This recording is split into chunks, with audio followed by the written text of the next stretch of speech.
Shalom, salam sejahtera bagi kita semua.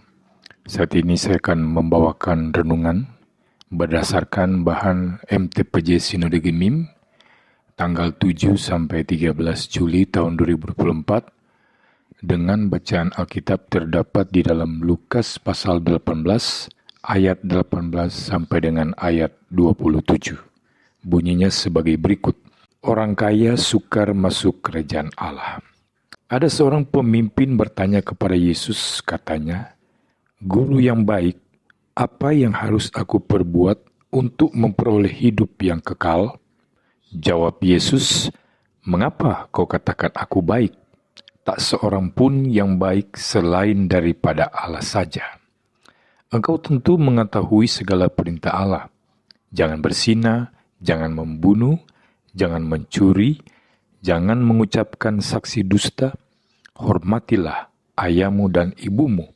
Kata orang itu, "Semuanya itu telah kuturuti sejak masa mudaku." Mendengar itu Yesus berkata kepadanya, "Masih tinggal satu hal lagi yang harus kau lakukan. Jualah segala yang kau miliki dan bagi-bagikanlah itu kepada orang-orang miskin, maka engkau akan beroleh harta di surga. Kemudian datanglah kemari dan ikutlah aku." Ketika orang itu mendengar perkataan itu, ia menjadi amat sedih sebab ia sangat kaya. Lalu Yesus memandang dia dan berkata, "Alangkah sukarnya orang beruang masuk ke dalam kerajaan Allah. Sebab lebih mudah seekor unta masuk melalui lubang jarum daripada seorang kaya masuk ke dalam kerajaan Allah." Dan mereka yang mendengar itu berkata, "Jika demikian, siapakah yang dapat diselamatkan?" Kata Yesus, "Apa yang tidak mungkin bagi manusia, mungkin bagi Allah." Saudara-saudara yang Kristus kasihi, apakah Anda punya sebidang tanah yang cukup luas, yang letaknya sangat strategis, jadi nilainya amat tinggi? Kebetulan Anda juga sedang membutuhkan dana yang cukup besar untuk membangun sebuah pabrik. Bagaimana caranya memperoleh uang yang Anda butuhkan itu? Gampang. Anda jual saja tanah Anda dapat uang, lalu Anda bangun pabrik Anda. Itu cara yang paling biasa. Tetapi ada cara yang lain. Anda dapat memanfaatkan tanah itu untuk memperoleh dana tanpa harus menjualnya. Tentu saudara berpikir memperoleh kredit dari bank dengan mengagunkan tanah milik Anda itu. Ya, itu memang salah satu cara. Tetapi biasanya jumlah kredit itu tidaklah besar. Cara yang saya maksudkan adalah real slug. Misalnya, untuk jangka waktu 30 tahun Anda serahkan tanah Anda untuk dimanfaatkan orang lain. Sebagai gantinya, orang itu akan membangunkan pabrik bagi Anda. Lalu nanti setelah 30 tahun, tanah Anda itu akan kembali kepada Anda. Uang Anda dapat, pabrik dapat, tanah tidak hilang, Anda mendapat sesuatu tanpa kehilangan sesuatu. Enak bukan? Saya juga yakin cara real slug ini bagi banyak orang adalah paling ideal. Tetapi sayangnya, tidak semua dapat kita real slugkan. Pembacaan Alkitab kita saat ini intinya adalah tentang itu. Orang kaya yang diceritakan oleh Lukas itu ingin memperoleh hidup yang kekal dengan cara real slug. Artinya, mau memperoleh segala sesuatu tanpa mau kehilangan sesuatu. Mari kita simak lebih cermat kisah yang sebenarnya sudah amat kita kenal ini. Apa atau di mana sebenarnya letak persoalan dengan orang kaya ini? Apakah karena keinginan atau cita-citanya itu buruk? Sama sekali tidak. Menginginkan hidup yang kekal adalah keinginan semua orang. Anda, saya juga pasti menginginkannya. Bahkan menurut Yesus itu adalah keinginan yang baik. Yesus pernah berkata agar kita tidak hanya mengumpulkan harta di dunia yang akan binasa, tetapi mengumpulkan harta di surga bagi hidup yang kekal. Sekarang persoalannya adalah, apakah halangan atau kendala bagi si pemimpin kaya itu untuk mewujudkan keinginannya?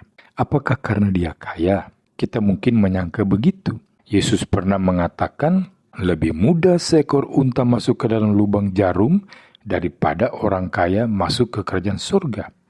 Tetapi jangan salah paham. Yesus tidak membenci kekayaan. Yesus juga tidak membenci orang kaya.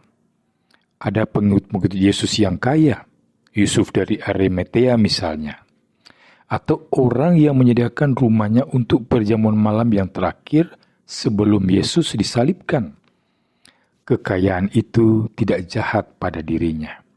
Menjadi kaya juga tidak jahat, dan ingin kaya juga tidaklah jahat. Kalau bukan karena kekayaannya, barangkali karena orang kaya yang satu ini kurang taat beragama, atau menurut bahasa sekarang kurang iman dan takwa kepada Tuhan Yang Maha Esa. Tetapi ternyata ini juga tidak benar. Orang kaya ini amat peduli terhadap hidup keagamaannya. Ia tahu hukum-hukum agama dan bukan cuma tahu. Dalam ayat 21 ia mengatakan, semuanya itu telah kuturuti sejak masa mudaku. Dan ia jujur dalam hal ini. Buktinya Yesus tidak menyangkalnya. Nah, di mana letak persoalannya? Saya kira ada dua persoalan. Yang pertama, mari kita perhatikan kalimat pertama yang orang ini katakan kepada Yesus. Ia berkata, Guru yang baik, apa yang harus kuperbuat untuk memperoleh hidup yang kekal? Apa yang harus kuperbuat? Apa yang harus aku lakukan? Kalau memakai bahasa jual beli, berapa yang mesti aku bayar untuk memperoleh barang itu? Saya kaya, saya juga taat beragama, berapa yang harus saya bayar? Berapa persen dari kekayaanku? Berapa banyak doa, berpuasa, dan beribadah harus lakukan? Salah. Salah kalau ada orang yang berpikir bahwa ia dapat membeli hidup kekal dengan apa yang dia punyai. Salah kalau ada orang yang berpikir bahwa ia dapat membeli hidup kekal dengan ketaatannya beragama. Hidup yang kekal itu not for sale. Tidak diperjualbelikan.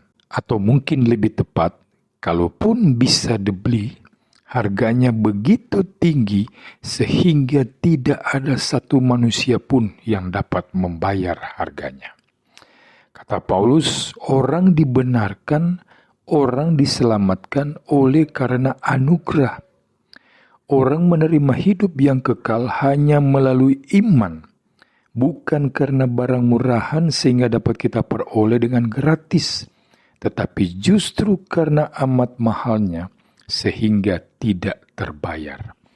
Karena itu inilah peringatan firman Tuhan, jangan ada yang berpikir bahwa karena ia kaya, karena ia berkedudukan tinggi, karena ia adalah pendeta, karena ia adalah ketua sinode, karena ia saleh dan taat beragama, lalu merasa karena itu hidup yang kekal itu sudah haknya. Ia lalu boleh meninggikan diri di hadapan orang lain. Ini adalah penyakit sombong rohani, merasa lebih selamat dari orang lain. Jadi itulah persoalan pertama dengan orang kaya tersebut. Ia salah jalan. Mau membeli hidup yang kekal, merasa bisa memperolehnya dengan apa yang ia lakukan. Katakan saja syaratnya, nanti akan saya penuhi. Karena itu, ia menyebut Yesus guru. Guru yang baik. Sebab ia hanya ingin diajari bagaimana memperoleh keselamatan. Beritahu saja jalannya dan caranya, nanti beres saya akan memenuhinya. Padahal Yesus bukan cuma guru selamat. Ia adalah juru selamat. Persoalan kedua adalah apa yang saya sebut ruil selak tadi. Ingin memperoleh sesuatu tanpa mau kehilangan apapun. Yesus tahu ini. Karena itu Yesus berkata dalam ayat 22, Masih tinggal satu hal lagi yang harus kau lakukan. Juallah segala yang kau miliki dan bagi-bagikanlah itu kepada orang-orang miskin. Di sini jangan saudara sangka bahwa syarat-syarat ini berlaku bagi semua orang. Bahwa kalau mau masuk surga harus rame-rame menjual semua hartanya. Tidak. Sudah dikatakan tadi, hanya ada satu cara untuk hidup yang kekal, menerimanya sebagai anugerah Allah melalui iman, bukan dengan menjual harta. Tetapi bagi orang kaya ini, apa yang diminta oleh Yesus ini adalah untuk membuktikan imannya. Iman itu artinya mempercayakan diri sepenuhnya kepada Tuhan. Mau tidak, berani tidak, ia sekarang kehilangan semua kekayaannya, tetapi punya Tuhan? Apakah punya Tuhan, walau tidak punya apa-apa yang lain itu cukup atau tidak? Lihat Ayub, berani kehilangan sesuatu untuk Tuhan, dan Tuhan mengembalikannya 2 kali lipat. Ini sama seperti kisah Abraham yang diuji imannya dengan cara harus menyerahkan anak satu-satunya. Rela tidak? Berani tidak? Percaya betul bahwa apapun yang Tuhan minta itu pasti baik dan kita cuma harus taat. Di sini terbongkar apa yang ada di benak orang itu dan sebenarnya yang ada di benak kita semua. Mau dapat hidup yang kekal dengan sistem Royal Slug. Apa artinya? Orang kaya ini ingin hidup yang kekal. Sekali lagi, ini keinginan yang jempol, keinginan yang luhur, keinginan yang baik. Tetapi orang ini juga tidak mau kehilangan kekayaannya, tidak mau kehilangan kedudukannya. Sampai di sini sebenarnya keadaan masih dapat dibilang wajar. Siapa yang mau kehilangan kekayaannya? Apakah Anda mau kehilangan milik Anda? Anda normal kalau Anda katakan, tidak, saya tidak mau kehilangan harta milik saya. Namun dalam kisah ini, tes atau ujian dari Yesus itu membongkar satu persoalan yang jauh lebih serius. Ayat 23 mengatakan, ketika orang itu mendengar perkataan itu, ia menjadi amat sedih sebab ia sangat kaya. Matius 19 ayat 22 lebih jelas lagi. Ketika orang muda itu mendengar perkataan itu, pergilah ia dengan sedih sebab banyak hartanya. Apa artinya? Bukan hanya sedih, tetapi pergilah ia. Ketika ia harus memilih antara hidup yang kekal atau harta dunia, ia memilih harta dunia. Ia pergi walau memang pergi dengan sedih, karena lebih baik baginya tidak memperoleh hidup yang kekal daripada kehilangan harta dunia. Ingin hidup yang kekal, tetapi sebenarnya suatu keinginan yang tidak begitu serius, tidak seserius orang dalam perumpamaan Yesus tentang orang yang rela menjual segala sesuatu miliknya demi memperoleh permata yang luar biasa berharga. Ini persoalan kita. Cukup banyak orang Kristen di Indonesia ini. Cukup banyak orang yang percaya dan beriman kepada Yesus Kristus di Indonesia ini. Orang-orang di Barat yang melihat jumlah pengunjung kebaktian Indonesia, hampir semuanya terheran-heran dan terkagum-kagum. Persoalannya, berapa banyak yang serius? Berapa banyak yang begitu serius dengan imannya? Sehingga kalau ia harus menghadapi ujian seperti yang dihadapi orang kaya tadi, ia rela kehilangan segala-galanya, pangkatnya, kekasihnya, bahkan mungkin nyawanya demi iman dan kesetiaannya kepada Kristus. Kecenderungan yang saya lihat malah sebaliknya. Untuk kawin, untuk mendapat jabatan, orang dengan mudah pindah agama. Maunya sistem Royal Slug, hidup baru mau, tetapi hidup lama juga tetap mau. Sayang untuk dibuang, Kristus mau, tetapi dunia juga mau. Sekarang ini saya mulai melihat tanda-tanda yang semakin jelas. Menjadi Kristen itu semakin tidak mudah. Itu berarti ujian. Apakah kita memang betul serius dengan iman kita? Apa kita tetap membeli Yesus apapun risikonya? Sistem Ruil Selak dalam urusan iman ini, saudara, agaknya semakin tidak mungkin. Kita mesti memilih. Dan doa saya, Anda memilih yang benar, yang tepat. Bukan hanya barang yang fana dan sementara, tetapi yang abadi dan lestari. Tuhan Yesus memberkati kita semua. Amin.